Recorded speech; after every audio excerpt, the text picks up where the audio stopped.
May sikat na kasabihang all is fair in love and alam ba ninyo, ang revolusyonaryong katipunan ay punong-puno ng mensahe tungkol sa pagmamahalan. At syempre, ano nga ba ang reason kung bakit tayo nagdiriwang ng Valentine's Day? Hayaan naman natin si Xiao Chua ang magbigay ng kasagutan sa mga tanong na yan. Narito ang Xiao Time, Ako ay Pilipino.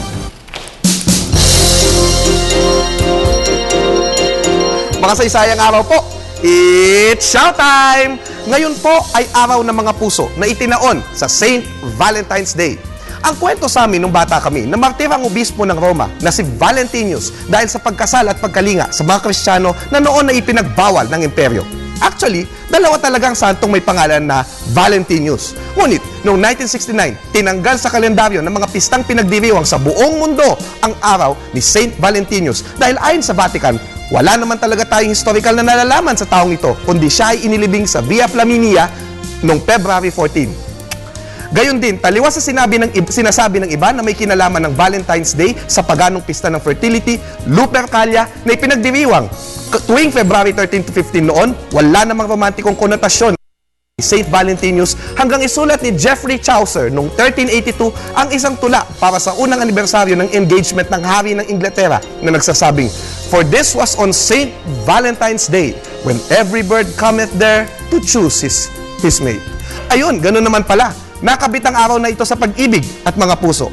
Kailangan ding liwanagin na sa mga tipikal na depiksyon kay Saint Valentinius, hindi puso at mga rosas at kupido ang kasama nito, kundi hawak nito ang isang espada. Dito naman sa Pilipinas, punong-puno pala ng mensahe ng pag-ibig ang revolusyonaryong samahan ni Andres Bonifacio, ang Katipunan.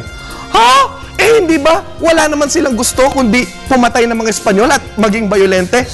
Well, ayon sa pag-aaral ni Bomen Guillermo, Atoy Navarro at Mary Jane Rodriguez Tatel, makikita sa mga literature na isinulat sa loob ng Katipunan na pangunahing tinuturo sa mga katipon na may tatlong uri ng pag-ibig. Pag-ibig sa may kapal, pag-ibig sa inang bayan, tinubuan, at pag-ibig sa kapwa, kabilang na ang sa kapatid, kabiyak at sa kaibigan. Ang kartilya ni Emilio Jacinto ay nagtuturo ng pag-ibig sa kapwa at paggalang sa kababaihan, na wala nang higit pa pag-ibig sa tinubuang lupa.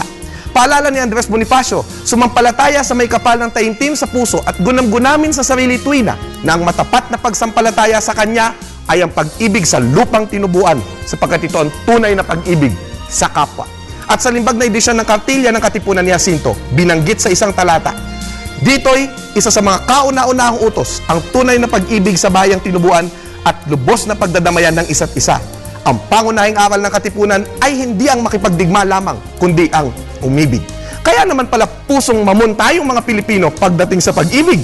Kahit sa preambulo ng ating Saligang Batas 1987, nakatatak ang salitang pag-ibig o love na sinasabing natatangi sa lahat ng mga konstitusyon sa daigdig. Kaya naman, sa mga nasa bahay lamang, walang date ngayong gabi. Kaya pinapanood nyo ako ngayon, okay lang yan. Mahaling na lang natin ang bayan. Ako po si Xiao Chua, para sa telebisyon ng bayan. And that was Xiao Time.